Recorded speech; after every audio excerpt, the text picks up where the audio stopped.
नमस्कार दोस्तों। बहुत दिनों के बाद मुलाकात हुआ, इसलिए माफी चाह रही हूँ। दोस्तों, बसंत ऋतु आने वाला है। इस ऋतु में चारों तरफ का नजारा भी बदल जाता है। पेड़ पौधों में जैसे गुल खिलते हैं, हर इंसान के अंदर भी मोहब्बतों का रंग में रंगीन हो जाता है। वो भी अगर कोई खोए हुए रास्ते में मिल जाए, तब तो चार चांद लग जाता है। चलिए दोस्तों, इसी सब्जेक्ट के ऊपर आधारित है मेरे आज की कहानी, तुम जो मिले, यानी लव एट फर्स्ट साइट। तो सुनते रहिए, और कहानी अच्छा लगा तो जरूर लाइक शेयर सब्सक्राइब के साथ साथ बेल नोटिफिकेशन दबाना मत भूलिएगा। पूर्णमासी का चांद का रोशनी में पहाड़ी रास्ता सांप जैसा लग रहा था। जंगलों का रास्ता, इसलिए कुछ समझ में नहीं आ रहा था कार ठीक दिशा में चल रहा है या नहीं। ऋषभ और प्रिया दोपहर इंदौर से जा रहा था पांचमारी की तरफ। दोनों मल्टीनेशनल कंपनी में नौकरी करता है। दोनों का शादी भी पक्की हो गया था, इसलिए दोनों का फैमिली वाले परमिशन दिया था एक दूसरे को समझने के लिए, थोड़ा सा घूम फिर के आने के लिए। प्रिया ताज्जुब होकर देख रही थी पहाड़ी जंगली प्रकृति को। आसपास जंगल से सुनाई दे रहे थे जंगली जानवर का आवाज। चारों तरफ सन्नाटा था। कच्चा रास्ता से उड़ रहा था धूल मिट्टी, कभी कभी उड़ के आ रहा था जंगली फूलों का महक भी। बहुत टाइम गाड़ी में बैठी हुई प्रिया को कब आंख लग गया था उसको पता ही नहीं चला। अचानक कार का बहुत तेज आवाज से उसका नींद खुल गया। वो घबराते हुए ऋषभ को पूछी, क्या हुआ? क्या हुआ? जल्दी ब्रेक मारो। हाँ? क्या क्या क्या हो रहा है? क्या, कहाँ से आवाज आ रही है? मुझे कुछ समझ में नहीं आ रहा है। अचानक ऐसे कैसे हो रहा है? अरे अरे, ये क्या हो रहा है मेरे साथ? साइड में गाड़ी लगाओ। साइड में गाड़ी लगाओ। वहाँ एक पेड़ दिख रहा है ना? हाँ हाँ, लगा रहा हूँ। चेसिस के नीचे कुछ गड़बड़ हुआ शायद। पर ऐसे सुनसान जगह में मैकेनिक कहाँ मिलेगा? यहाँ आना ही नहीं चाहिए था। तुमने ही जीत किया था 5 बारी घूमना है बोल के। अब घूमो, मेरा इंपोर्टेड गाड़ी भी खराब हो गया। नुकसान तो मेरा ही हुआ ना। हाँ, इसका भरपाई कौन करेगा? तुम्हारा पापा? हाँ, लग तो नहीं रहा है शादी में कुछ मुझे मिलेगा। इतना गुस्सा क्यों कर रहे हो? आसपास जरूर कोई गैरेज होगी। थोड़ा सा पैदल चल के देखते हैं। और ऋषभ, हर बातों में मेरा पापा को घसीट कर मत लाओ। हाँ, कामन यार, अब तो शांत हो जाओ। इतना सुनसान जगह में कहाँ से गैरेज मिलेगा? हाँ, तब से चल रहा हूँ, एक इंसान भी नजर में नहीं आया। क्यों, डर गया क्या? चलो, हम दोनों हाथ पकड़कर दौड़ लगाए तो जल्दी पहुंच जाऊंगी। बेवकूफों जैसा बातें मत किया करो। हाँ, जल्दी पहुंच जाऊंगी। क्या तुम्हें पता कितने दूर जाना है? अनशन तब से बक रही हो। झाड़ खा के प्रिया चुप हो गई और तब ऋषभ के पीछे पीछे चलना शुरू किया। ऋषभ ऐसे ही है, ऑफिस में भी कुछ टेंशन में पड़ जाए तो चिल्लाता था। ऊपर से बड़े कंपनी का ऑफिसर पोस्ट में काम करते हैं, इसलिए घमंडी भी है। पर इन सारे चीजों प्रिया ने मान लिया, क्योंकि मर्दांगी का सुंदरता शायद उसका तरक्की में, पैसे में, शादी के बाद सब कुछ ठीक हो जाएगा। शायद इस उम्मीद से प्रिया ऋषभ के साथ अकेला घूमने निकली। परिवार वाले भी सपोर्ट किया, क्योंकि पैसे वाला दामाद जो उन लोगों को पसंदीदा था। कुछ टाइम चुपचाप दोनों चल रहा था, पर अचानक पीछे से तेजी में एक मारुति कार हॉर्न मार के उन दोनों के बगल में आकर खड़ा हुआ। गाड़ी के अंदर 4-5 लड़का था। प्रिया और ऋषभ को देखकर उन लोग छेड़ना शुरू कर दिया। आ जाओ सुंदरी, गाड़ी में बैठ जाओ, आकर एक बार देखो तो हम लोगों को। प्रिया रोते हुए बोली, प्लीज आप लोग हम लोगों को छोड़ दीजिए, कुछ मदद तो कर दीजिए। हमारा गाड़ी खराब हो गया। ये जगह का नाम भी हम लोगों को पता नहीं है। बता सकते हैं यहाँ मोटर मैकेनिक कहाँ मिलेगी? इसलिए लड़का लोग छेड़ना बंद कर दिया और एक ने बोला, मैडम, आप लोग बिजनवाड़ा में आ चुके हैं और 5 किलोमीटर के बाद पिपरिया भी मिलेगा, और आसपास में तो कोई गैरेज नहीं है। एक है बिजनवाड़ा से 1 किलोमीटर अंदर रायखेड़ी में, वो गांव है जरूर, पर वहाँ एक बंदा रहता है जो पढ़े लिखे शहरीला बाबू जैसा है, उसी का ही गैरेज। नाम है प्रेमचंद मैकेनिक। चलिए, आप लोगों को पहुँचा दूंगा। और तभी घर घर करके एक गाड़ी रोड के साइड में आकर पहुंची। कच्चा रास्ता से आ रहा था। कच्चा रास्ता इसलिए भयंकर धूल उड़कर बहुत तेज हेडलाइट जलाकर सबके पास उस गाड़ी खड़ा हुआ। लड़का लोग चिल्लाकर बोला, लो, शैतान का नाम लिया, शैतान हाजिर। मैडम, प्रेमचंद आ गया और हम लोग जा रहा है। प्रिया ताज्जुब होकर देखा, इतना पुराना गाड़ी शायद वो पहली बार देख रही है।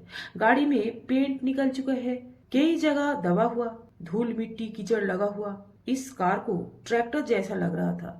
गाड़ी थोड़ा आगे बढ़ते ही प्रिया हेडलाइट का रोशनी में जिनको देखा उसमें उसकी पलके नहीं पड़ा। स्पोर्ट्समैन जैसा छोटे छोटे बाल, चौड़े कंधे, गोरे रंग, शायद धूप में थोड़ा सा लाल हो गया था।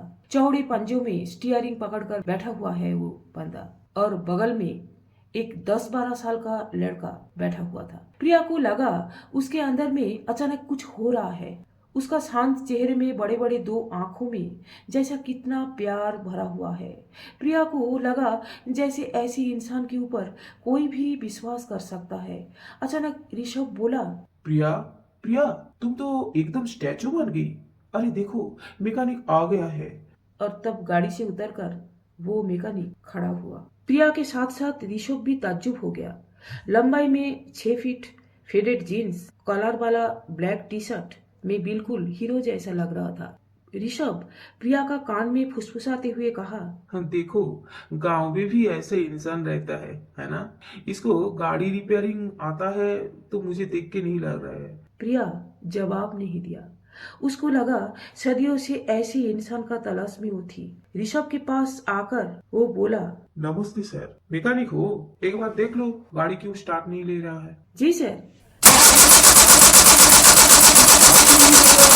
अच्छा ठीक है, ओके सर, रस्सी बांधकर इस गाड़ी को मेरा गैराज तक ले जाओ, वहाँ सर्विसिंग करेंगे आराम से। छोटू, छोटू, जी उस्ताद। गाड़ी में रस्सी बांधो।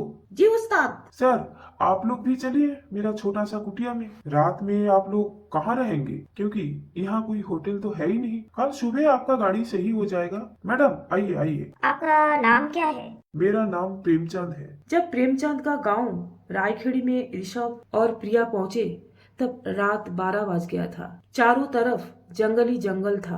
वहाँ साल, शगुन, पलाश पेड़ों ने जैसे एक दूसरे के साथ हाथ पकड़कर खड़ा था, अपना सुंदर सी गांव को रखवाली करने के लिए। होली के 2-4 दिन बाकी था, इसलिए पूर्णमासी का चांद जंगल का हर एक कोने में रोशनी पहुंचा रहा था। पीछे सातपुरा पर्वत से रात में घूमते हुए पंछियों ने उड़कर आ रहा था। नाम का ही गाँव है पर वहाँ ज्यादा घर दिखाई नहीं गया। प्रिया ताज्जुब होकर देख रही थी और सोच रही थी, शायद यहाँ ही स्वर्ग जमीन पर आया है। कुछ दूर जाकर प्रेमचंद बोला, दूर में देख रहे हैं सर, वो है मेरा छोटा सा आशियाना। सच में बहुत ही ज्यादा सुंदर। मिट्टी का दीवार के ऊपर एस्बेस्टर का छत, यानी छोटा सा कुटिया, सामने खाली जमीन और जमीन के उस तरफ प्रेमचंद का गैराज, इंजन, मोबिल का टीन, 2-4 टूटी फूटी कार का टायर पड़ा हुआ था। कुछ मिस्त्री वहाँ काम कर रहा था। इंजन मेरामत का आवाज जंगल में गूंज रहा था। फिर भी कितना शांति है वहाँ। छोटू प्रिया और ऋषभ को कुटिया के अंदर ले गया। एक कमरा प्रेमचंद का और एक कमरा खाली था।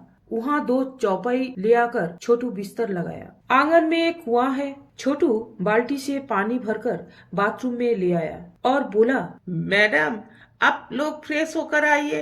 खाक फ्रेश हो जाऊं, कितना गंदा टॉयलेट। प्रिया, तुम तो कुछ नहीं बोल रही हो, ऊपर से खुशे हो रही हो। हाँ, कहाँ सोच रहा था 5 बारी जाकर गीजर लगा हुआ बाथरूम में नहा धोकर आराम से व्हिस्की पीऊंगा, पर मेरे तो टूटी फूटी किस्मत है ना, यहाँ झोपड़पट्टी में आकर पहुँचा। सुबह प्रिया जल्दी उठ गया था। ऋषभ सो रहा था। प्रिया बाहर आकर देखा, छोटू मिट्टी का चूल्हा में चाय बना रहा था। प्रिया को देखते ही पूछा, मैडम जी उठ गया? लीजिए गर्मा गर्म चाय पी लीजिए। नाश्ते भी क्या खाएंगे बता दीजिए पहले, हम यही बनाएंगे। आलू पराठा, हरी चटनी बनाऊं क्या?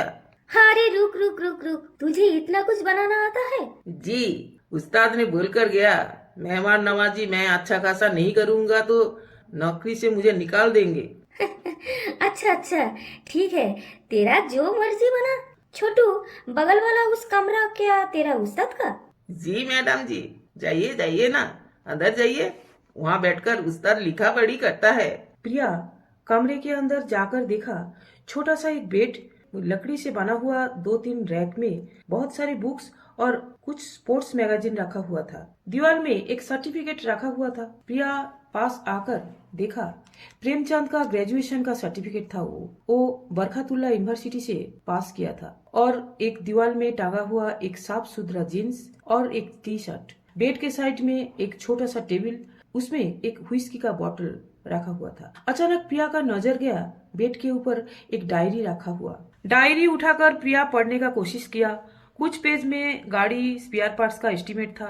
प्रेमचंद बचपन में कैसे गरीबी के साथ बड़ा हुआ था। उसका पापा पहाड़ी खेत में किसान का काम करता था और उसका मम्मी भी गुजर गया था। ये सब के बाद उसने लिखा था एक अमीर इंसान उसको नौकर का काम करने के लिए घर ले गया था और उसके पास रहकर वो पढ़ाई लिखाई किया। बाद में वो भोपाल का कॉलेज में पढ़ाई किया और उसके साथ साथ कार सर्विसिंग का काम भी सीखा। प्रिया उदास होकर प्रेमचंद का डायरी पढ़ रही थी। अचानक उसका नजर गया डायरी का आखिरी पेज में।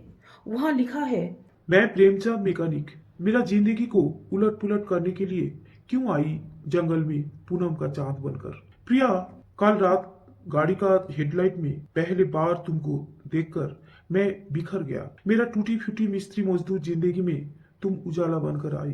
तुम्हारा जैसा इतना सुंदर हम जिंदगी में पहली बार शायद देखा, पर तुम दूसरे का हो। मेरा सामने ज्यादा मत आया करो। ये पढ़कर प्रिया का पैर के नीचे से जमीन खिसक गया। उसका खुद का दिल का जो हालत प्रेमचंद का भी ऐसा ही है। अचानक कुछ गलत हो रहा है या अच्छा हो रहा है, उसको समझ में नहीं आया। तभी और यही सब सोचकर उसका गला सूखने लगा, पसीना आने लगा। वो चिल्लाकर छोटू को आवाज लगाते हुए भागकर कमरे से बाहर निकली। छोटू छोटू, मुझे एक गिलास पानी पिला दे, मुझे एक गिलास पानी पिला दे। जी मैडम जी, क्या हुआ आपको? क्या हुआ? बाहर आकर प्रिया को नजर गया गैरेज की तरफ। वहाँ प्रेमचंद थोड़ा झुककर गाड़ी का एक टायर में हवा भर रहा था। प्रिया धीमे धीमे उसके तरफ आगे बढ़ा। प्रेमचंद प्रिया को देखते ही अपना दोनों काली लगा हुआ हाथों से नमस्ते बोला। प्रिया ने पूछी, गाड़ी का काम अभी कितना बाकी है? मैडम, कोशिश तो कर रहा हूँ जल्दी खत्म करने का, पर देखते हैं। प्रेमचंद का सुंदर सा मुस्कुराते हुए चेहरा और बड़े बड़े दोनों आंखों में ऐसा जादू था जो देखकर प्रिया अपना होश आवाज खो बैठी। वो बोली, मेरा नाम प्रिया है, आप मुझे नाम से बुलाइएगा तो मुझे अच्छा लगेगा। अच्छा, पर क्यों? मैं काम से मतलब रखता हूँ, नाम से नहीं। मैं तो रुके हुए गाड़ी को चालू करता हूँ। गाड़ी में जब जान आ जाता है तब वो सवारी लेकर भाग जाता है। ड्राइवर सीट में बैठे हुए अपने बॉयफ्रेंड का बगल में बैठकर प्रिया अपना सपने का मंजिल में तो पहुंच जाएगी और मैं पीछे खड़ा होकर भागती हुई गाड़ी की तरफ देखता ही रह जाऊंगा। तो मुझे नाम सुनकर क्या फायदा। पर हाँ, गाड़ी निकलने के बाद जरूर जो धूल उड़कर आएगा उस धूल से गंदगी नहीं, प्रिया का महक जरूर आएगी। अच्छा, बहुत खूब। आप शायरी वायरी लिखते हैं क्या? चलिए, बहुत टाइम हो गया। छोटू नाश्ता बनाया, आप भी खा लीजिएगा। नाश्ता? मैं दिन में एक टाइम खाना खाता हूँ और बाकी टाइम चाय, सिगरेट, गुटखा, खैनी और रात को देसी नहीं तो विदेशी दारू। बस यही है मेरा डाइट चार्ट। क्या बोल रहे हैं आप? आपका तबीयत तो इसमें खराब हो जाएगा। अरे नहीं मैडम जी, इस जंगल का मैं हूँ शेर और शेर कभी दिन भर खाता नहीं है। जाइए जाइए, सर आपका इंतजार कर रहा है। आप लोग खाना एंजॉय कीजिएगा। प्रिया उस टाइम प्रेमचंद की तरफ देख रही थी तो अचानक प्रेमचंद बोला, देखिए मैडम जी, आप गैरेज में मत आइएगा क्योंकि यहाँ बहुत लेबर लोग काम धाम करते हैं। आपको छेड़खानी करेगा तो आपको बुरा लग जाएगा। देखिए, आप लोग मेरा गेस्ट है, आप लोगों को रिस्पेक्ट करना मेरा धर्म है। प्रिया सूखा मुंह में प्रेमचंद का कुटिया से वापस आई और देखा ऋषभ बाहर खड़ा है। वो गुस्से में कहा, कहाँ चली गई थी? हाँ, इतना भूख लग रहा है, नाश्ता का बंदोबस्त शायद हुआ ही नहीं अभी तक। चलिए चलिए, बन गया, दे रही हूँ। पहले बताओ, इतना सुबह कहाँ गई थी? गैराज में। क्यों? मुझे बुलाना जरूरत नहीं समझी क्या? हाँ, और इतना जल्दी में वापस भी आ गई? क्या कर रही थी वहाँ? और तभी अचानक प्रेमचंद दौड़ते हुए आया और बोला, साहब, गाड़ी का हालत बहुत खराब है। मेरे पास जितने स्पेयर पार्ट्स है सिर्फ उसमें काम नहीं चलेगा, और भी मंगाना पड़ेगा। उसके लिए भोपाल जाना पड़ेगा। यहाँ से भोपाल करीब 300 किलोमीटर है। मेरा एक मैकेनिक चले जाएगा। गाड़ी का फ्यूल इंजेक्शन पंप में गड़बड़ी है और लग रहा है कार्बोरेटर में कीचड़ जमा हुआ है। ये सब सही हो जाने से गाड़ी बिल्कुल ठीक हो जाएगा आपका। मुझे लग रहा है ये पहले से ही खराब था, आपको सर्विसिंग करा के बाहर निकलना चाहिए था। ऋषभ चिल्लाकर बोला। क्या बोला तू? फिर से एक बार बोल। तेरा दिमाग क्या घुटने पे है? हाँ, तू किसके साथ बात कर रहा है तुझे पता है? इतने टाइम बर्बाद करने के बाद अभी आके बोल रहा है कि गाड़ी का स्पेयर पार्ट्स नहीं है। हाँ, भोपाल जाना पड़ेगा लाने के लिए और कुछ टाइम हम लोगों को इंतजार करना पड़ेगा। बोल कितना पैसा चाहिए तुझे गाड़ी मरम्मती के लिए? हाँ, तेरे जैसा मिस्त्री मजदूर को मैं खरीद सकता हूँ, समझा? मेरे से इस तरीका से बात मत कीजिए। हाँ, तब से मैं देख रहा हूँ आप मुझे तू तड़ाका से बात कर रहे हैं। क्यों? तमीज से पेश आइए। 1000 रुपया लगेगा स्पेयर पार्ट्स के लिए। मैं एक लेबर को भेज रहा हूँ, उसके हाथ में आप भेज दीजिएगा। बोलकर प्रेमचंद बहुत गुस्से में वहाँ से चलना शुरू किया। प्रिया पीछे से प्रेमचंद को बोली। सुनिए सुनिए प्रेमचंद, कहाँ जा रहे हैं? नाश्ता तो कर लीजिए। आप लोग खा लीजिएगा। नाश्ता करने के बाद ऋषभ बैठ गया व्हिस्की पीने के लिए। बहुत ज्यादा ड्रंक होकर वो प्रिया को बुलाया कमरे में और बोला, आ जाओ जाने मन, तुम्हारे साथ कुछ बातचीत करना था। क्या हुआ? दूर में क्यों? जरा पास तो आ जाओ जाने मन। बोलकर वो प्रिया का एक हाथ खींचकर अपना करीब ले आया। लग रहा है। छोड़ो छोड़ो मुझे। ये क्या बदतमीजी? बदतमीजी? तुम अपना होने वाला पति के साथ हो और वो कुछ भी कर सकता है तुम्हारे साथ, मेरे जाने मन। छोड़ो, छोड़ दो मुझे। क्या हुआ? प्रिया, अरे ओके, मुझे डाउट हो रहा है तुम शायद उस प्रेमचंद मैकेनिक को दिल दे बैठी। क्या गंदा टेस्ट है तुम्हारा, ऐसा कोई करता है क्या? प्रिया ऋषभ का हाथ छुड़वाकर बाहर भाग गई और छोटू को बोली, चल चल छोटू, दोपहर का खाने का बंदोबस्त करते हैं। जी मैडम जी। किचन में जाकर प्रिया ने पूछी, छोटू छोटू, तेरा उस्ताद कौन सा सब्जी पसंद करता है? मैडम जी, कटहल का सब्जी। कटहल? कटहल का सब्जी? कटहल है क्या यहाँ? नहीं मैडम जी, पेड़ में है, बोलो तो तोड़कर लाऊं। जा जा जा, जल्दी ले आ तोड़कर। दोपहर लंच में मैं बनाऊंगी कटहल का सब्जी। दोपहर लंच में प्रिया छोटू के साथ मिलकर पूरी कटहल का सब्जी बनाया। दोपहर ऋषभ और छोटू को प्रिया ने बड़ी प्यार से खाना खिलाया, खुद भी खाया।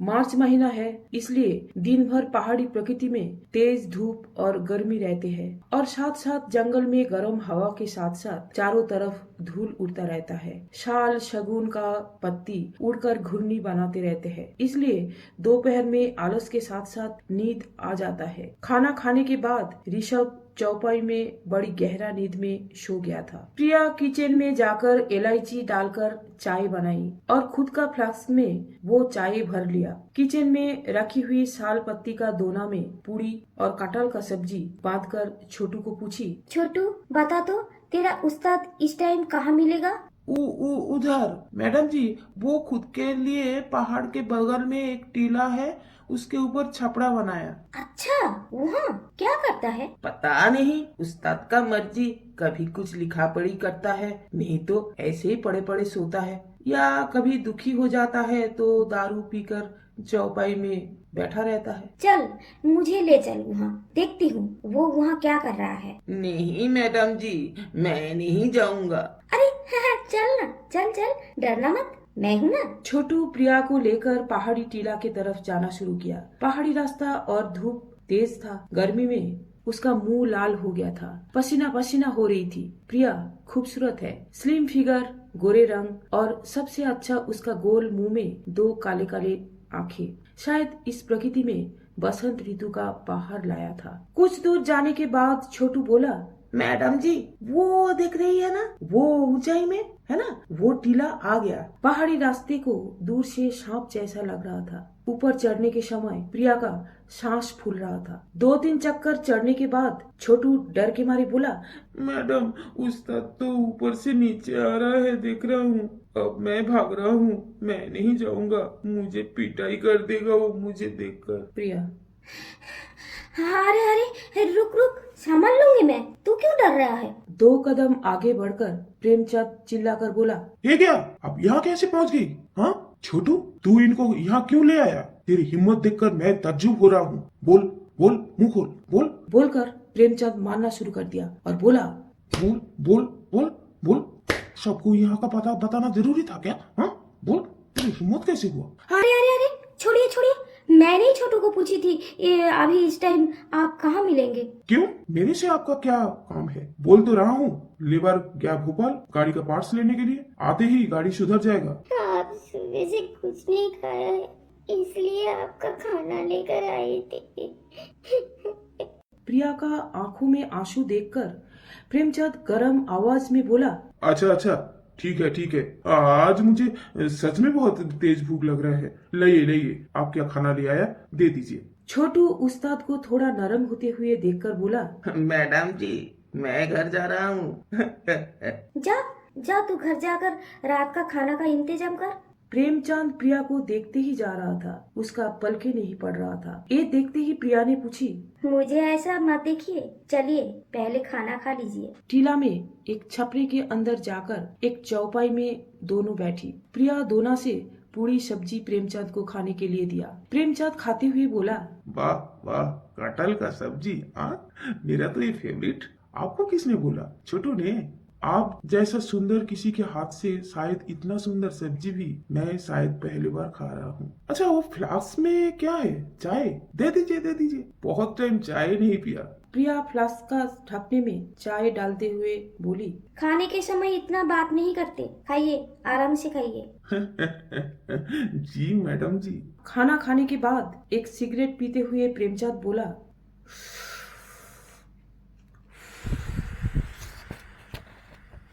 अच्छा, मुझे खाना खिलाकर आपका क्या फायदा हुआ? फायदा तो जरूर हुआ। प्रेमचंद मुस्कुराते हुए बोला, आप जैसा बेवकूफ मैं पहली बार शायद देख रहा हूँ। एक मैकेनिक के लिए आपका इतना हमदर्दी क्यों?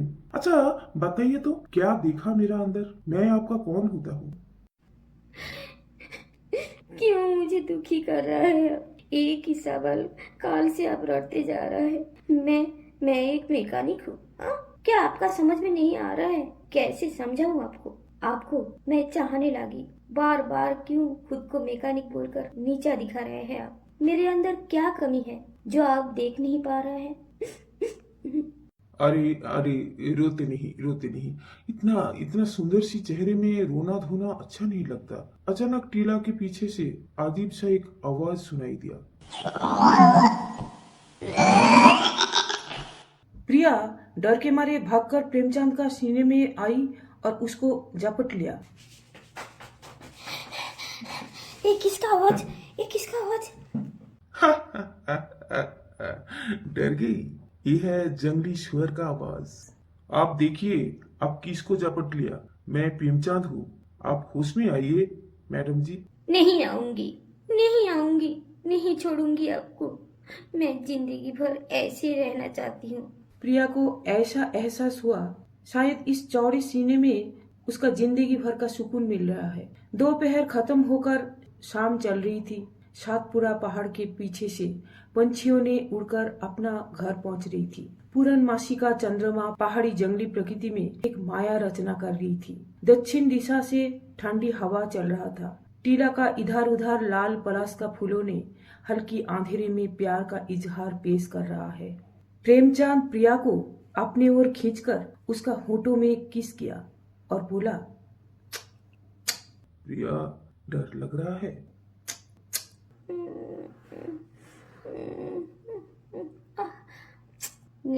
नहीं, ऐसे छोड़कर नहीं जाओ, ऐसे मुझे किस करो। पगली कहीं की, एक सुअर की आवाज में डर गई। मेरे जैसा मजदूर इंसान को डरी नहीं। अच्छा, मैं अगर इस वक्त आपको इस जंगल की तरफ उठाकर ले जाऊं तो आप क्या करेगी? आपका चिल्लाने का आवाज दूर दूर तक नहीं पहुंचेगी। मैं तैयार हूँ, क्योंकि मुझे पता है आप मुझे प्यार करते हैं और मैं भी आपसे। तो इस रिश्ते में कौन सा दूरिया? आप जो मर्जी कर सकते हैं। वाकई बहुत खूब। कुछ ना कर सकता हूँ, बस एक गाना तो सुना सकता हूँ। सुनाइए। हाँ सुनाइए ना। कौन है जो सपनों में आया, कौन है जो दिल में समाया, लो झुक गया आसमां भी इसके मेरा रंग लाया, ओ प्रिया। अचानक दूर से छोटू का चिल्लाने का आवाज सुनाई दिया।